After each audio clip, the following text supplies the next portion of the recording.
안녕하세요. 반갑습니다. Hi, good evening. 네, 환영합니다. 시사회와 로잭이라는 영화 시사회와 토크쇼에 와주신 여러분 감사합니다. Welcome to the ZV of the Rosette, right? 와주셔서 감사하고 그 다음에 afterward, 그 다음에 토크쇼를 또 같이 할 겁니다. We're having a talk show, inviting the director, Diane Accord. She's from Canada, but she's Kurdish. 쿠르드 쪽이세요. 캐나다 분이시고. 그리고 this event is 이 이벤트 행사는 저희 다큐멘터리 학교와 KDN이 다큐멘터리 네트워크가 공동 지금 주관하고 있습니다. This event is held cooperatively with the Korean Documentary Association of Academics and the Korean Documentary Network (KDN). 이 같이 공동 주관합니다. 와주셔서 감사하고요. 저는 다큐멘터리 학회장 강소영입니다. I'm Soyoung Kang, who's charged of the documentary, Korean Documentary Association of Academics 학회장입니다. 반갑습니다. 톡쇼, Enjoy the Talk Show and 시사회 CV. 그리고 let me make a small favor 부탁드리겠습니다. During the talk show, 토크쇼 때, please put the question, as many questions as possible to director. 네, 감독님께 토크쇼 때 많은 질문 부탁드립니다. 그리고 마지막으로 finally 감사드릴 분이 있는데요. 박희태 교수님, 성균관대 교수님이십니다. Who is friends of the director who made this function event happen.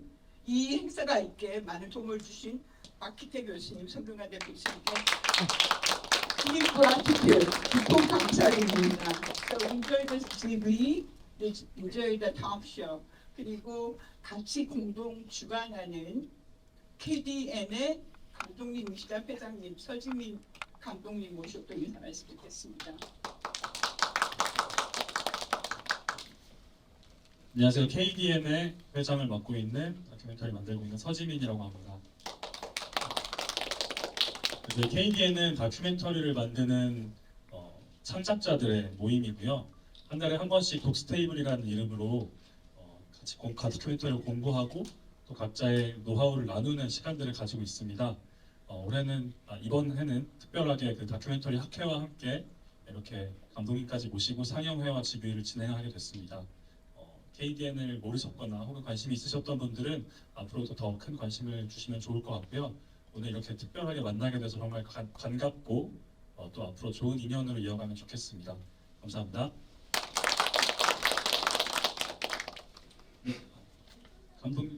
감독님은 끝나고 GV 때 말씀 나누는 걸로 하고요. 네. 얘기를 하고 싶으시다. 네. 네. Maybe she has something to talk here, right? I just want to say a few words. I don't know if it's the end of 일단 처음에 시작하기 전에 먼저 몇 마디 하고 상담하시는 걸로 하겠습니다. So thank you so much for being here tonight. Especially thank you to Hee-tae. I'm not sure if I pronounced it right, but you make it this possible for me to be here tonight with everyone and sharing the film with the audience. 일단 오늘 이렇게 특별한 자리를 마련하셔가지고 다큐멘터리를 보여드릴 수 있는 이런 기회를 주신 희태 교수님께 다시 한번 감사의 말씀드리고요. 그런 기회가 없었다면 이런 관객분들께 제 영화를 보여줄 수 있는 그런 기회가 없었을 것 같습니다. 다시 한번 감사의 말씀드립니다. Thank you also to the Documentary Association, and I think there's few other associations that you work with to make this possible. 그리고 다큐멘터리 협회 분들께도 다시 한번 감사의 말씀드립니다. 본인들 도움이 없었다면 이런 행사를 진행하기 힘들었을 것 같습니다. For me, it feels very special to be here with you because I've been here already in 2016 in Korea, and I connect deeply with the Korean audience with my first film. 제가 2016년도에 한국에 왔던 그런 경험이 있는데요. 그 당시에 이제 한국 관객들과 굉장히 깊게 연결이 되어 있다라는 그런 게 있었기 때문에 굉장히 한국이 의미가 있습니다. And I feel we have a lot in common, not only as a Quebecer but also as Kurdish. 그리고 저는 이제 그것뿐만 아니라 쿠르족이기도 한데요. So it's a great honor to be with you tonight, and of course I will be here also to answer your question afterwards. 감사합니다. 그리고 이제 그 영화 상영이 마무리가 되고 여러분들과 함께 Q&A를 통해서 조금 더 많은 대화를 나눌 수 있었으면 좋겠습니다. 다시 한번 감사 말씀드립니다. 제가 잘 보셨는지 모르겠는데 일단은 저희 우리 감독이랑 촬영 감독 아시아 분 그리고 우리 홍역분이 함께 해주시고 계십니다. 우리 일단은 크게 박수 한번 치고 시작하죠.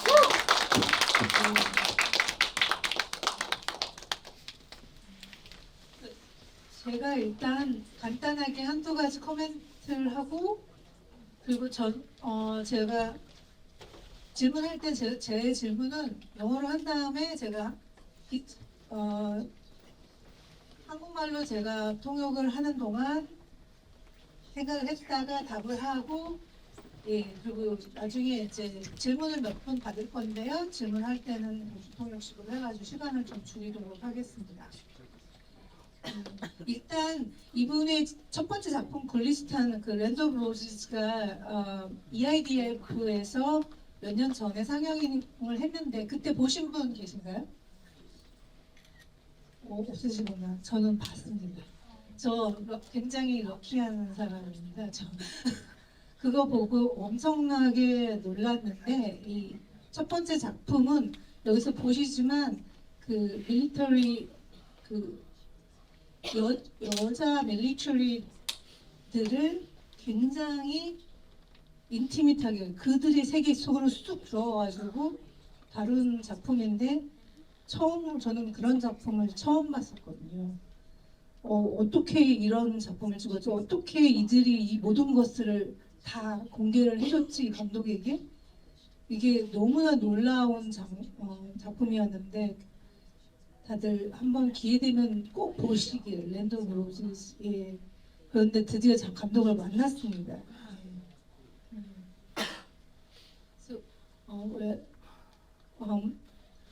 I told you about how I got the roses, so I skipped that one. First thing I want to comment on is that while watching this film, I thought about this movie that I love, Human the movie, that really close-up interview intercut with the aerial shot of the scenery, the similar style. It's this incredible film that taught me the power of close-up interview. And here you made that into such an amazing narrative, because that film was more of a conceptual film. That a Human the movie it has individual stories, and also the Baraka, those films, and that's more like metaphysical conceptual film. But here you have this amazing narrative. It's a theme of one definite story, and you made amazing narrative with these different people's interviews. But did you think of this style when you were making the film, or did this style came out during the editing? Yeah, I'm gonna. 저는 이 작품 보고 제 개인적으로 휴먼 더 무비라는 작품이 이런 굉장히 클로즈업 인터뷰랑 이 시너리 에어리얼 샷 이런 시너리를 같이 혼합해서 보여준 굉장히 훌륭한 다큐가 있고요. 그리고 또 바라카라든지 이런 작품들이 있는데 그런 것들을 많이 생각하게 했는데 여기서 이 작품을 제작하면서 이런 스타일의 편집을 염두에 두고 제작을 한 건지 아니면 편집을 하는 중에 이 스타일이 나온 건지 여쭤봤습니다. It's a very interesting question.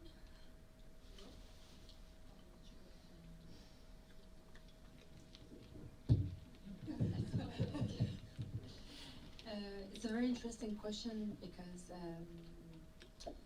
that's true that those two films that you named have something in the essence that are similar to my film. But actually, I studied interviews before even directing films. I did my bachelor in cinema, and then I did a master, and my thesis was about documentary filmmaking and common creation with protagonists. So that was a long title. 일단 굉장히 날카로운 질문을 해주셨어요. 그 두 가지 그 포인트를 잡으셨는데 사실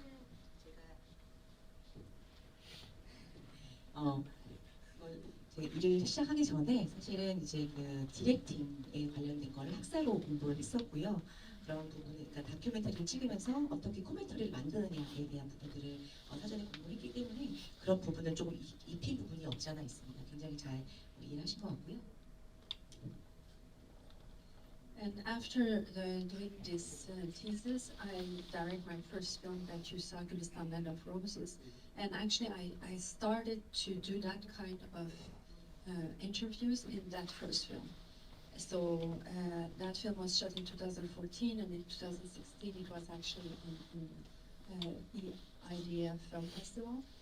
And that way of doing, I thought about it, of course, because documentary filmmakers really want to make you think that everything happened by coincidence, but nothing never happened by coincidence. It's always a lot of work to make any images happen in documentary, even if it's fast or you always think about what you want to say. This film that you saw, every minute of this film, it's a lot of work, it's a lot of negotiation because it's also hard to access. It's a lot of thought, it's a lot of discussions, and we passed 6 months in a war zone to make this film happen. 그리고 그 티즈 같은 경우에도 그 첫 번째 제가 만들었던 그 영화와 그리고 두 번째 만들었던 영화가 이런 비슷한 형식으로 인터뷰로 보통 진행이 됩니다. 그래서 2014년 그리고 2016년에 진행했던 그 영화들이 실제로 IDA에서 수상을 한 바가 있습니다. 물론 이제 다큐멘터리를 촬영하신다 그러면은 모든 것들을 좀 순차적으로 하고 싶은 그런 부분들이 있으실 텐데요. 사실 그런 거를 직접 이제 순차적으로 진행해서 다큐멘터리 찍기는 굉장히 어렵다는 것을 여러분들이 아시고 계실 거예요. 그래서 지금 제가 여러분들이 오늘 보셨던 이 영상 같은 경우에는 각 1분 1분마다 굉장히 노력이 굉장히 많이 들어가서 협상이라던가 뭐 이야기를 해야 된다거나 사람들과 그 소통을 해서 만들어졌던 그런 작품이라고 보실 수가 있습니다. 이 영화 같은 경우에는 거의 6개월 정도를 쓰는 제작 과정을 가져왔습니다. Two more simple questions, and we have to answer. We have to. Okay.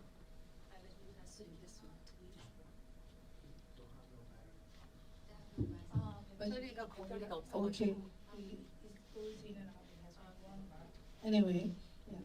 So 제가 두 개만 짤막하게 질문을 한 다음에 짤막하게 답을 받고 그 다음에 질문을 받을게요. 관객들에게.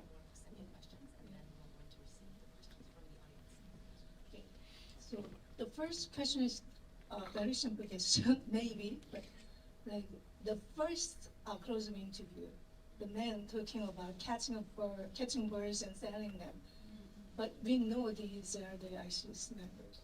But that story seems such mundane, everyday life of pigeon, pigeon life, right?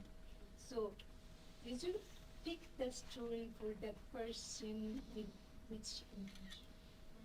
첫 번째 장면에서 저는 새 잡는 얘기, 새 잡아서 파는 얘기가 너무 평범한 일상이잖아요. 그걸로 시작한 게 와 싶어서 그 의도가 무엇인지. The way that I was doing my interview was that I had already prepared 20 questions, which were exactly the same question for everyone, and I was automatically asking those. And if the person had something very special in his life, then I was focusing on this. If the person had a special job with with ISIS, then I would focus in this particular job and ask question about that. Anything that was, you know, was different or out of the box, then I would dig on that. For this man, he was the brother of one of very high they had like a hierarchy in ISIS, and he was the brother of Adnani, which was the second most important member of the Islamic States. And I passed many years with many hours with, doing this interview. And he was talking about the way that he was going and, you know, doing the hunting with his family when he was young, and how how they technically hunt the birds. And I find it very interesting to open the film up because it can be also a kind of a metaphor with ISIS members who are in jails, and how long it was to also catch them, because they were all running when they understood that their Islamic State was falling apart. So it was a metaphor that I thought it was very interesting for the film, because it resonates also for his situation. He could be the bird. And when he said the bird would kill each other if they are together in the same cage, it's also, for me, to represent the fact that they are also in the same cage, and instead of killing each other, they are also strong in each other. They are more strong because they talk about their ideology, and they keep repeating, you know, they keep convincing each other and staying in the same cell. I think it represents well this situation. 일단은 인터뷰를 진행할 때 다 똑같이 20개의 질문을 준비했습니다. 그래서 이제 같은 질문 하지만 어떤 분들은 이제 그 일상적인 거에 대해서 조금 더 자세하게 더 이야기하시는 분들이 있었고, 어떤 분들은 이제 ISIS에서 어떤 역할을 맡았는지에 대한 부분들을 좀 지사 역할이나 이런 것들을 좀 말씀을 해주셨는데요. 첫 번째 인터뷰 같은 경우에는 그분이 이제 ISIS에서도 꽤 높은 직급에 있었던 분이라고 합니다. 높거나 거의 한 세컨드 두 번째로 높은 그런 분이셨는데, 이분 인터뷰할 때 시간이 굉장히 많이 걸렸는데요. 주로 이제 뭐 가족 얘기도 좀 많이 하셨고, 뭐 기술에 대한 부분, 뭐 이런 얘기를 많이 하셨는데, 사실 오프닝에 이분의 이야기를 넣었던 가장 큰 이유는 약간 그 ISIS의 어떤 삶과 굉장히 비유가 비슷하다라는 생각이 들었습니다. 처음에 이제 그 새를 잡아서 세상에 넣고 그 안에서 같이 붙어 있으면 서로 죽이는 그런 상황들이 어떻게 보면 ISIS에 대한 그런 비유, 어떤 중요한 포인트를 좀 잡아주고 있다라는 좀 느낌이 들어서 서로 이제 같이 있으면 서로 죽이는 상황이 되기도 하고, 같이 있으면 또 이제 막 성장을 하면서 더 커지는 그런 부분이 있기 때문에 그런 부분을 조금 비유화해서 첫 번째 인터뷰 장면으로 넣었던 의도도 있었습니다. 그러면은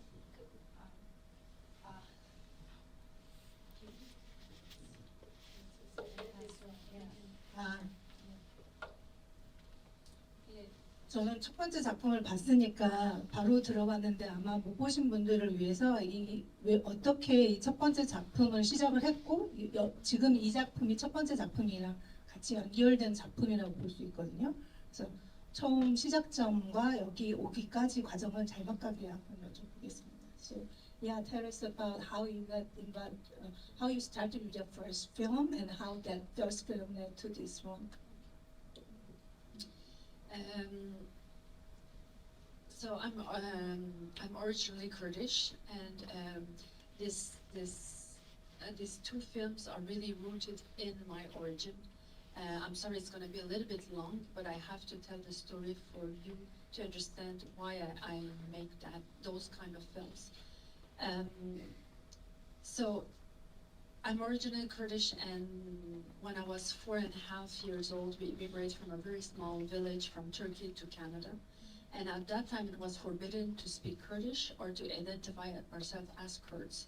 So when we arrived in Montreal, suddenly we had this new freedom of being able to say who we are and talking our language. And we used to gather in a Kurdish community center. And it's at that place that I met one young woman. Her name was Gülistan, and she used to babysit me. She was very beautiful, she was young, she was everything that I wished I would be when I would grow up. And one day she suddenly disappeared off my life when she was 18 years old or 19, and I was 6 years. And she's writing. You want me to stop and Yeah, it's going to be a long story. Okay. Okay. 일단은 좀 길어지니까 중간중간 좀 끊어서 하는 게 맞는 것 같습니다. 사실은 이제 질문하신 게 첫 번째 영화와 두 번째 영화가 어떻게 연결되게 됐냐라는 거는 여러분들이 제 어떤 배경적인 부분을 좀 더 이해를 하셔야 좋을 것 같아서 좀 이야기가 길지만 설명을 먼저 드리도록 하겠습니다. 저는 크루드족이고요. 제 근본이 그쪽과 연관이 되어 있기 때문에 이 영화들을 조금 만드는 데 있어서 영향을 받은 부분은 없지 않아 있습니다. 일단 제가 4살, 5살 그 시기에 터키에서 이제 그 캐나다로 이사를 가게 됩니다. 그 크루드어를 원래 보통 사용을 했었는데 이제 몬트리올, 캐나다 몬트리올로 가면서 조금 언어의 자유라던가 어떤 그런 자유로움이 좀 생기게 되었고요. 그런 과정에서 이제 어떤 여자분을 알게 되었습니다. 왜냐하면 이제 그 캐나다를 가게 되면은 그 크루드족 커뮤니티가 있는데요. 거기서 어떤 그 젊고 멋있는 여자분을 만나게 되었고 그분의 이름이 이제 큐르스탄이었는데 저를 이제 돌봐주시기도 하시고 많이 도움을 많이 주셨습니다. 굉장히 저한테 크면서 영향을 많이 주셨던 분인데요. 그분이 18살 때 갑자기 사라지게 되었습니다. So Gülistan was 18 years old, and when she suddenly disappeared of my life, I didn't know where she went, and I learned later that she joined the Kurdish guerrilla, which is the PKK, and she died in 2000. When she died, it was very difficult for me, even though I was young. So when I grew up, I studied cinema, and I decided to make a film about her journey and what happened in her life.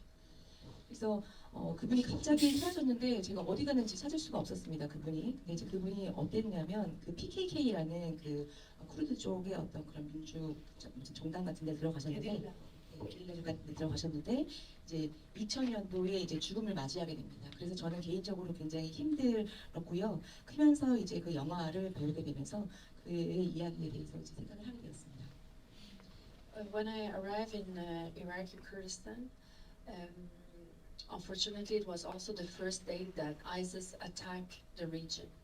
So it was not really possible to make the film that I had in mind, which was about Kurdistan, who she met, where she went, what was her life about.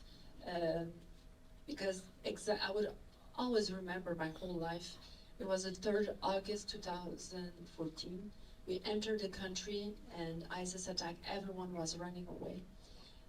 And we decided to go and see a woman troop that they were training, and then they would go and fight ISIS. 그래서 그 당시에 이제 이라크 커리스탄으로 갔는데 이제 그때가 처음으로 아이시스가 이제 그 공격을 한 그 시기였습니다. 그래서 이제 저는 이제 그 여자분의 삶을 좀 알기 위해서 이제 이거를 이제 공부하기 시작했는데 저는 아직도 기억하는 게 2013년 8월 3일에 실제로 아이시스가 처음으로 이제 공격한 그 장면을 좀 목격했고요. 그때부터 이제 그 여자 부대들이 실제로 훈련을 받고 하는 그런 장면을 직접 마주하게 됩니다. Unfortunately, all of them died while fighting ISIS. After making this film, I felt that I'm losing people and people that I love to war. And I decided to make a film about the exact opposite of those women, who they are fighting against, who are those people who think they are doing who are fighting for God, or their values completely shift. 그래서 그 여자 부대원들이 다 전사를 했고요. 아이시스 공격을 통해서. 그렇다 보니까 저는 이제 개인적으로 이제 정말 사랑하는 사람을 많이 잃게 되고 이런 부분들을 이제 마주하게 되면서 그 사람들과는 정말 다른 관점에서 그렇다면 이 사람들은 왜 싸우는가, 그다음에 이 사람들은 왜 이런 목적을 가지고 이런 행동을 하는가에 대해서 생각을 하면서 그것을 준비하게 되었습니다. The film that you just saw, I tried to heal by doing art. 그런데 지금 보신 영화는 그 아트를 통해서 조금 힐링을 가져왔으면 하는 마음이 있었습니다. A lot of people say that all art is a grieving process. Yes. 그럼 우리 시간이 별로 없으니까 질문을 좀 받겠습니다. 제가 물어보고 싶은 건 너무 많지만 여기 오신 분들도 귀한 시간 내서 오셨으니까 혹시 질문하실 분은 네. 영화를 보면서 나 너무 잘 봤고요. 그 맹목적인 믿음에 대한 생각을 좀 많이 하게 됐어요. 그게 꼭 이 아이시스뿐만이 아니라 전 세계에 지금 적용될 수 있는 문제라고 생각하는데 그 중간중간에 불을 컨트롤하고 통제 혹은 끌려고 하는 사람들의 장면들이 나오는데 그게 결국 마지막에는 활활 타는 모습으로 끝난단 말이죠. 그게 혹시 만들면서 혹은 이 장면들을 보면서 감독님의 그 좌절이나 혹은 뭐 그런 절망이 담긴 건지 궁금하고요. 또 촬영할 때 또 여쭤보고 싶은 게 있는데 좀 드론샷이나 뭐 이런 에어리얼 샷들이 많은데 사실 그 똑같은 혹은 뭐 비슷한 그 드론들이 공격 무기로도 쓰이는 현실이잖아요. 근데 그런 상황에서 이런 그 촬영을 할 때 느끼는 혹시 다른 감정들은 없으셨는지 촬영하면서 좀 위험은 없었는지 궁금합니다. So while he was watching the movie, he thought much about the unconditional trust over religion, but not only just the ISIS, but it's all over for the world, unconditional trust. And then during the scene, we could able to see the fire images that was burning, and the people trying to put off the fire, but it's still burning. And at the end of the film, we still have the like a huge the fire is burning, even though we are trying very hard to put it off. So it is like a expression of your frustration through that fire scene. That is the first question. And then you have used a lot of drones to the film, the remote shots, yeah, or the area shots. But sometimes the drone is considered as a attacking a weapon. So while you're filming this, did you have anything that considered The as second question is for the the second question goes to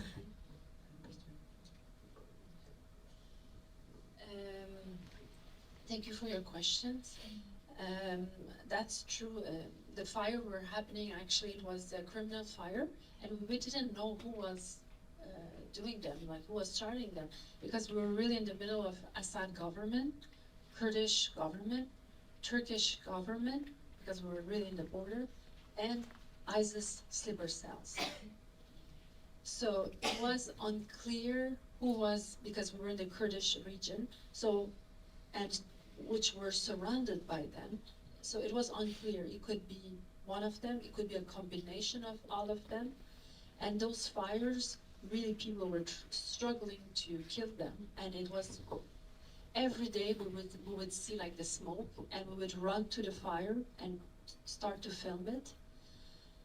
And I think, as beautifully you said, it's a mentality. For me, the fire is a mentality that people are trying to kill, and it's never burned. It's burned forever. It's never killed, because as soon as they kill a little bit, then a bigger one is starting, and it's spreading, and a lot of people have hand on that, you know. So it's uncontrollable. And at the end, few people are trying to kill the fire, but they cannot, even the soldiers at the end of the film, and it's like an animal. Even with the music that we create, with the sound, it's an animal that eats people and never stop. 네, 일단 질문 너무 감사합니다. 사실은 그 불들이 방화로 일어난 그런 불들입니다. 사실은 보이는 그 지역이 이제 쿠르드 지역인데 그 주변이 다 이제 다른 나라와 국경에 맞닿아 있어가지고 사실 왜 방화했는지 뭐 누가 방화했는지를 알 수가 없는 그런 상황이었습니다. 그리고 이제 그 굉장히 좋은 해석을 하셨는데 사실은 그 불은 더 끌려고 하면 할수록 더 크게 이제 불이 이제 일어나는 경우가 많고 하다 보니까 이제 그런 부분들이 좀 힘든 그런 것들을 보실 수가 있는데 그걸 통해서 이제 그 사운드나 이런 걸 통해서 뭐 동물의 소리라던가 어떤 그런 힘든 부분 그리고 몇 명의 인원들이 그 큰 불을 이제 끌려고 하는 그런 장면을 보시면서 이런 컨트롤할 수 없는 그런 부분들을 좀 표현한 부분이 있습니다. question is about the drone shot. The drone shot that you filmed. The drone is a very good tool to film. But at the same time, some people consider it as a weapon to monitor other people. Yeah. So did you? How do you feel when you're filming? And if there is any threat while you are filming? It was a no-fly zone. Oh, yeah. But you were so quickly using the drones. Drones was tricky in that part of the world. One, because as Dani mentioned, it was no-fly zone, and not just legally, also because the DJI drone doesn't fly. So when we got it there, we tried to hack it in Canada, we couldn't. Then we took one with us anyway. So we were in this big bazaar in Iraq, and we saw it was a store full of drones. So we went there and asked, can you hack this? Can you make it fly? He said, yeah, leave it, come back tomorrow.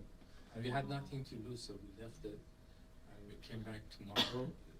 Also, the person who hacked it, he couldn't speak English. He was showing us in Arabic. He showed me was flying. So there you go. And £500. But also, the drones problem is near the military. When you film in a war zone and dangerous places, you want to be subtle. You want to be not attract attention, and drone does. As soon as it goes up, you attract attention. So we got twice arrested because of that. And one more story. The first day we followed the drone. It was for a fire, and we saw beside the fire was a very big road, very flat, very long, beautiful, and we started filming it and so where it's going, with a bit of curiosity, and drone turned and we saw like 20 people shooting up, boop, boop, boop, boop. It was the airport of Assad army. We were on top of it, we were shooting at the drone, and we put it to come back and grab it and run away with the car. 네, 당연히 노플라이족입니다. 들으면 알릴 수 없는 상황이었고요. 사실 그런데도 이제 굉장히 그 지역에 다른 이제 그 군사적인 목적으로 드론이 많이 뛰어져 있습니다. 그래서 사실은 이제 당연히 날릴 수는 없는 거지만 일단 날려서 뭐가 생기면 어떻게 해결하자 이런 마음으로 이제 띄운 거는 맞고요. 실제로 이제 물어보니까 노래 날리면 안 된다. 근데 이제 저희는 잃을 게 없으니까 일단 날려보자. 어떻게 되나 다음날 보자. 라고 그런 마음으로 좀 했고 실제로 그분들 중에 이제 이걸 해킹해가지고 뭐 뺄 수 있는 분들이 없었는데 돈 $500 딱 주면서 실려주면서 하니까 그 문제는 없었다고 하고요. 그리고 이 드론 문제 때문에 이제 일이 있었는데 그 드론을 띄우다가 되게 큰 불이 이제 난 부분들이 있어가지고 저기 뭐지 하면 드론을 그쪽으로 띄웠는데 이제 그쪽에 막 20명이 이렇게 막 모여 있더래요. 근데 갑자기 이제 그 드론이 높이 떠 있으니까 그 드론을 막 공격해가지고 그거를 이제 빨리 잡아 내려가지고 이제 그걸 해결했던 그런 상황들은 있었습니다. Also, one of the shots that shocked me was so breathtaking was in the desert that the soldiers march and their long shadow.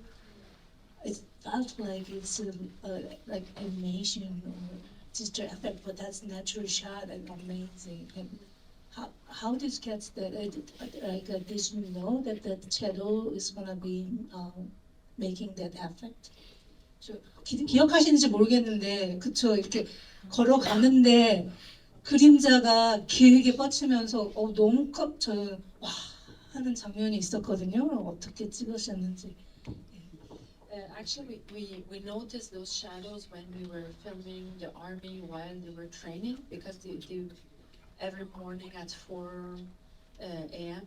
they would start their military training. And we noticed those shadows. So the next day, I told them that I want to film them in the desert with a lot of with the troops. So I brought them to the location, which was close to their center, not the center, what we call the base. And they didn't want to do it because they said it looks unprofessional. How army can go one after another? they wanted to do the NATO style, which is like because they learned it from the Americans, which is like the kind of a V style. And I said, no, please do. This one is for aesthetic. I want to show how alone you are. I want to show how like big is the territory. And I really had to negotiate with them. At the end I said, okay, I do your NATO style, but I also do mine. Okay. 네, 일단은 이제 그거는 제가 의도한 게 맞습니다. 그러니까 군사 훈련은 항상 이제 그 새벽 4시에서 5시쯤에 진행을 했었는데요. 그 그림자가 그렇게 생긴다는 걸 알았습니다. 그래서 다음날 우리 이걸 한번 찍고 싶다. 그래서 사막에서 이 군대 분들이 이렇게 지나가는 모습을 이제 촬영을 하고자 이제 말씀을 드렸는데 그쪽이 이제 군사 베이스랑 좀 가까운 부분이었다고 합니다. 그래서 이렇게 찍고 싶다. 일자로 좀 걸어 주실 수 있냐라고 했더니 아니다. 나 또 스타일로 가야 된다. 좀 이렇게 V자로 좀 가야 되고 이건 약간 비전문적으로 보인다. 그래가지고 이제 안 해준다고 했는데 부탁을 좀 해서 협상을 좀 잘 해가지고 그렇게 일자로 쭉 걸어가면서 멋진 그림자가 나오는 샷을 얻게 됐다고 합니다. Because we have youth in a very special time in Korea right now. So actually, I would like to ask something that's related to Korea because I watch it and my colleagues watch it, and we couldn't help but thinking about our own situation also, because we are facing some kind of metaphysical crisis right now because we see other human beings who are decent, who love their family, right? Who looks like decent human beings, but there is a fundamental difference. We used to think that we see the same fact, but we have different attitude, and that's acceptable. But now, after such martial law thing, we realize that no, there are people who are seeing the fact differently. So in that case, it's really hard to find the middle ground when you see the fact differently.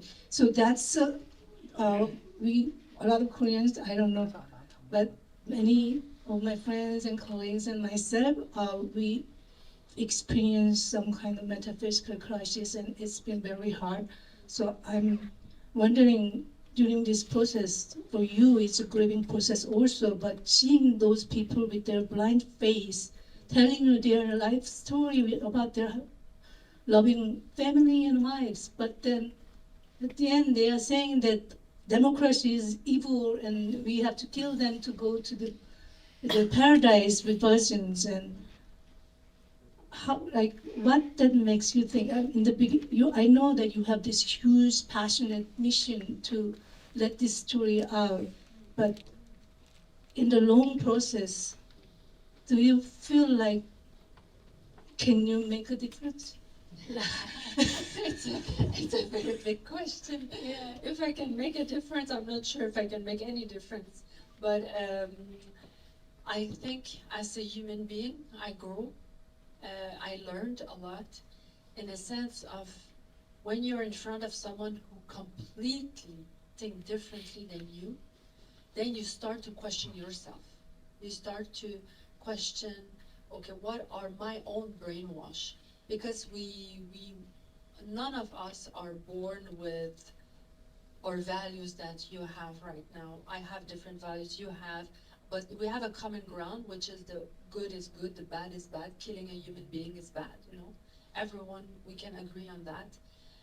But somehow, their system of value completely shift.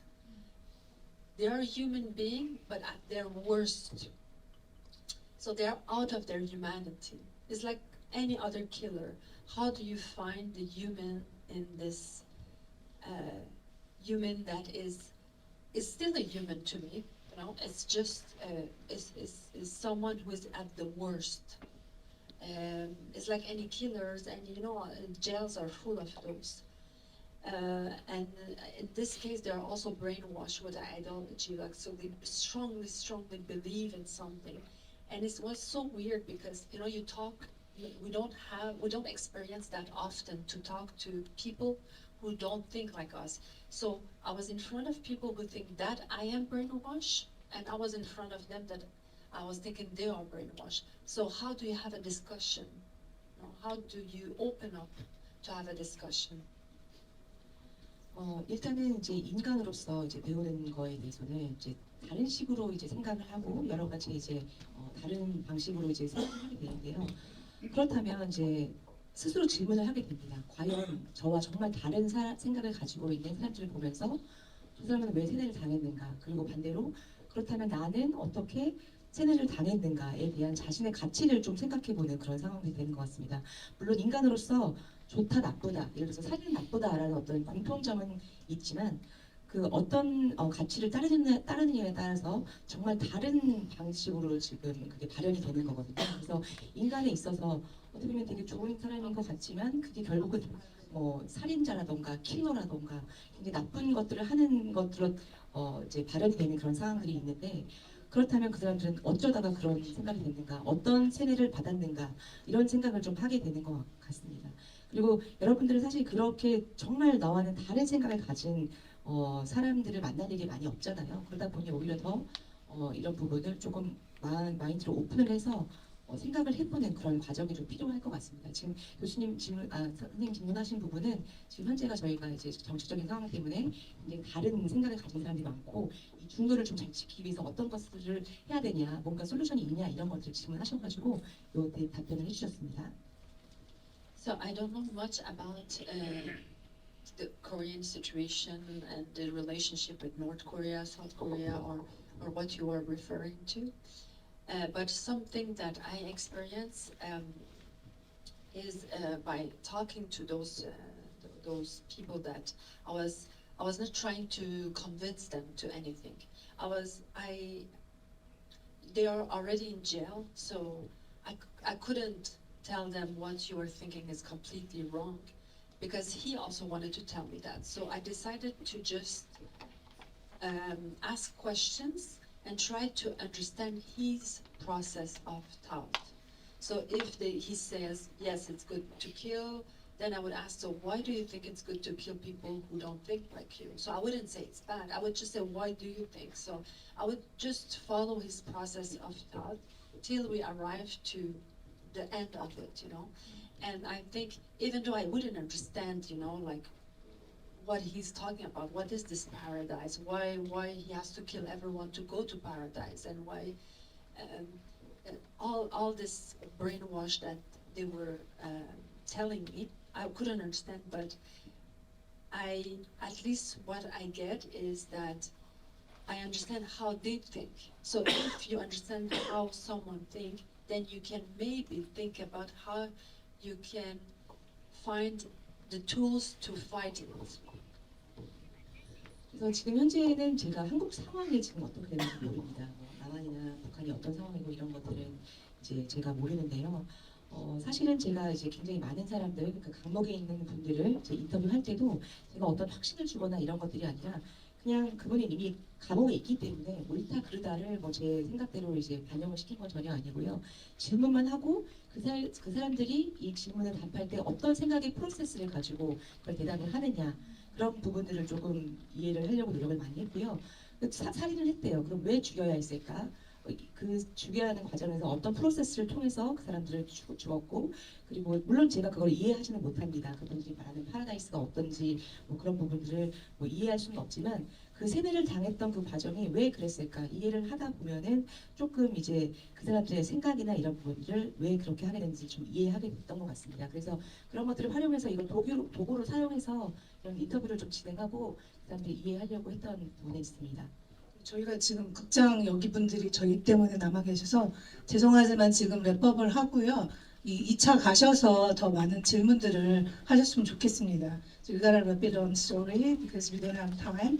But you know there is another the after party. So 여기 와주신 두 분에게 그리고 통역해 주신 분들에게 박수 좀 부탁드리고요. 네, 감사합니다.